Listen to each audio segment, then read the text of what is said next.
വയനാടിനെ വിറപ്പിച്ച ആളെക്കൊല്ലി ആനയ്ക്ക് പിന്നാലെയാണ് ദൗത്യ സംഘമുള്ളത്. മിഷൻ ബേലൂർ മക്ന ഇന്ന് 5ാം ദിവസമാണ്.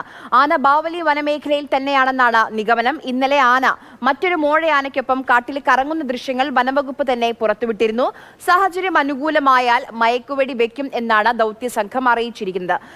എം കമലാണ് വിവരങ്ങളുമായി ചേരുന്നത്. കമൽ, ഇന്നലെ വനംവകുപ്പ് പുറത്തുവിട്ട ദൃശ്യങ്ങളിൽ എത്രത്തോളം അടിക്കാടുകൾ ഉണ്ടെന്ന് കൃത്യമായി കാണാൻ കഴിയുന്നുണ്ട്.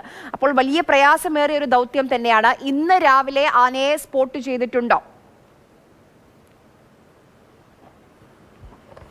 ആര്യ, ഇന്ന് ആനയുടെ റേഡിയോ കോളർ സിഗ്നലുകൾ ലഭിച്ചിരിക്കുന്നത് ബാവലി വനമേഖലയിൽ നിന്നാണ്. അതായത് നാഗർഹോളയുടെ വളരെ അടുത്ത്. ഇന്നലെ രാത്രി യഥാർത്ഥത്തിൽ ആന നാഗർഹോള വനമേഖലയിലേക്ക് കടന്നിരുന്നു. പക്ഷേ വളരെ പെട്ടെന്ന് തന്നെ തിരിച്ച് വയനാടൻ കാടുകളിലേക്ക് എത്തി. ഇപ്പോഴെന്തായാലും ആനയുള്ളത് ഈ ബാവലി സെക്ഷനിൽപ്പെട്ട വനമേഖലയിലാണ് എന്നാണ് വനം വകുപ്പ് അറിയിക്കുന്നത്. രാവിലെ 6:30 തന്നെ ദൗത്യസംഘം ഉള്ളിൽ കയറി. ഇന്നലെ ആര്യ പറഞ്ഞതുപോലെ ആ ദൃശ്യങ്ങൾ പുറത്തുവിട്ടതിൽ നിന്ന് നമുക്ക് വ്യക്തമാണ് എത്രത്തോളം ദുഷ്കരമാണ് ദൗത്യം എന്നത്. ആ കാണുന്നതെല്ലാം വലിയ പൊക്കത്തിലുള്ള അടിക്കാടുകളാണ്.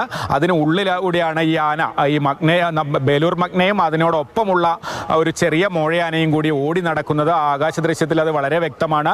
ദൗത്യസംഘം പറയുന്നത് ആളുകളുടെ സാന്നിധ്യം, ദൗത്യസംഘത്തിലെ ആരെങ്കിലും അടുത്തെത്തുമ്പോൾ അല്ലെങ്കിൽ കുങ്കിയാനകൾ അടുത്തെത്തുമ്പോൾ ഇത്തരത്തിലുള്ള കാട്ടിലേക്കാണ് ഈ ആന ഓടിക്കയറുന്നത്.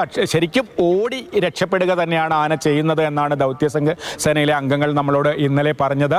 മുൻപ് പിടികൂടിയതിൻ്റെ ഒരു അനുഭവമാണ് ആനയ്ക്ക് ഉള്ളത്. അതുകൊണ്ട് തന്നെ ആന ഇത്തരം സാഹചര്യം വരുമ്പോൾ എത്രയും പെട്ടെന്ന് എത്തിപ്പെടാൻ പറ്റാത്ത അടിക്കാടുകളുള്ള പ്രദേശത്തേക്ക് ഓടിക്കയറുന്നു. ഡ്രോണിൽ ആനയുടെ ദൃശ്യങ്ങൾ കിട്ടി ആ സ്ഥലത്തേക്ക് ദൗത്യസംഘം പോകുമ്പോഴേക്ക് ആന മറ്റൊരിടത്തേക്ക് മാറുന്നു. അങ്ങനെയൊക്കെയാണ് ചെയ്തിരുന്നത്. എന്തായാലും ഇന്നലെ ജനങ്ങൾ പ്രതിഷേധിച്ചപ്പോൾ ജനങ്ങളുടെ പ്രതിനിധികളായി 4 പേരെ കൂടി കാട്ടിലേക്ക് കൊണ്ടുപോകാമെന്ന വനംവകുപ്പ് സമ്മതിച്ചിരുന്നു. അത്തരത്തിലാണ് ഇന്ന് തെരച്ചിൽ നടത്തുന്നത്. എന്താണെങ്കിലും ഓരോ ദിവസവും പറയുന്നത് പോലെ തന്നെ ഇന്ന് ഒരു ശുഭകരമായ വാർത്തയുണ്ടാകും. ആനയെ മുന്നിൽ കിട്ടും, മയക്കുവെടി വെക്കും എന്ന് തന്നെയാണ് നമ്മൾ ഈ ഘട്ടത്തിലും പ്രതീക്ഷിക്കുന്നത്. ശരി, കമലാണ് വിവരങ്ങൾ നൽകിയത്. ഇന്ന് രാവിലെ ഈ മോഴയാനയെ സ്പോട്ട് ചെയ്തിട്ടുള്ളത് ബാവലി മേഖലയിലാണ്. സാഹചര്യം അനുകൂലമായി വന്നാൽ, ടെറേനുക്ക് അനുകൂലമായി വന്നാൽ ഇന്ന് ദൗത്യവുമായി മുന്നോട്ട് പോകുമെന്നാണ് ഇപ്പോൾ വനംവകുപ്പ് അറിയിക്കുന്നത്.